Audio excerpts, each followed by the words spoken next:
No doubt, mindfulness practices have shown that it influences the brain.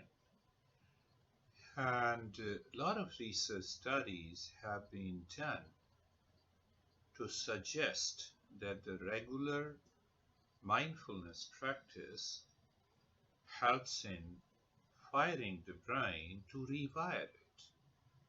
In turn, results in neuroplasticity. And in turn, that results in the change in behavior and our attitude.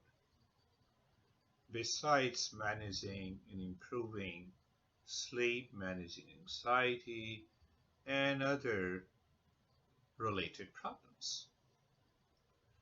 But the Eastern wisdom has not one but thousands of practices. I have always been saying it is 6,000 years old tradition. We have 3,000 texts and we have 3,000 teachers. So you can imagine. But the most wonderful thing is that all the teachers, including Buddha, followed the same fundamentals. Like we follow the same fundamentals of the science. But those fundamentals passed on to the teachers and our great masters, they have revised, customized these practices to suit people of their time. And that's where this program comes. Retraining your brain, releasing your stress, and achieving well-being. We have three elements. First is to manage pain, and we include in pain all the challenges and the sufferings of the life, whether it is personal, professional, social, or it is physical, mental, and emotional. Second level is that our direction, our goal is to help you achieve well-being, an optimum level of well-being. And once you have managed your pain and achieved well-being, then comes the awakening. That then we start exploring the hidden potentials and we see that how those potentials can be awakened by the specialized programs that we conduct on a weekly basis, face to face, and also online. There are a few topics like how to change the mind. One thing is sure, in my opinion and understanding, that if I don't change the mind, I cannot fire the brain to rewire it. So the science, perhaps the scientific studies have been paying little attention.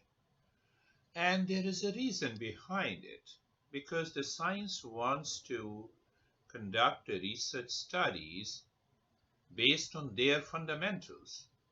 They have to do it, they have to start from the matter. And the brain is a gray matter.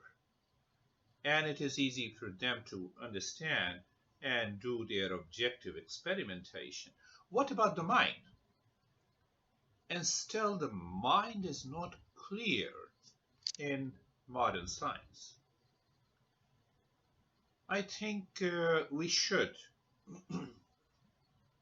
accept the fundamentals of the Eastern wisdom even as a hypothesis.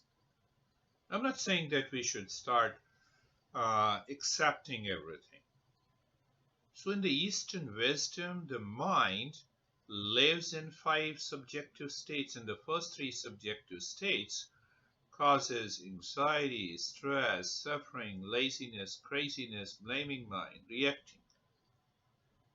And we have hundreds of tips, tools, and the practices to manage this mind. So what happens in the fourth state when the mind is naturally focused, withdraws inside, lives within, then comes the second step of retraining your brain or firing the brain to rewire.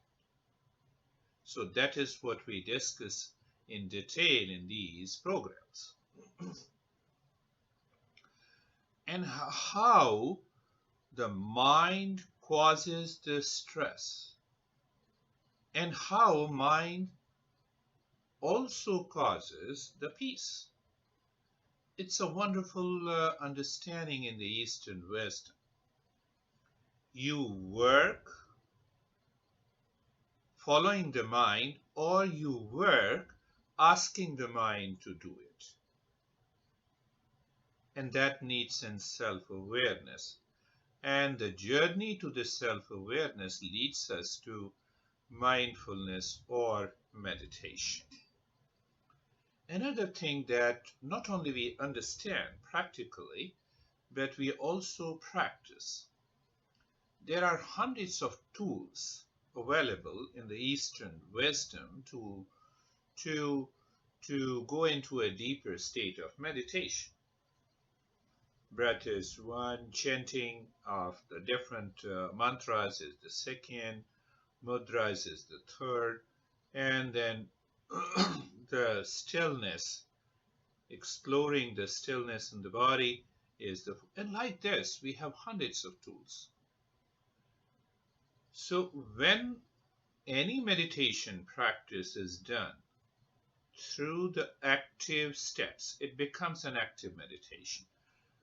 When you do not touch the mind, or I mean to say when you do not ask the mind to do anything, but you take the mind with it, that is a passive meditation. There are two major groups. So in passive meditation, mindfulness is one, but there are other hundreds of meditation practices. In active meditation, the Kundalini meditation is one, but still there are hundreds of other practices.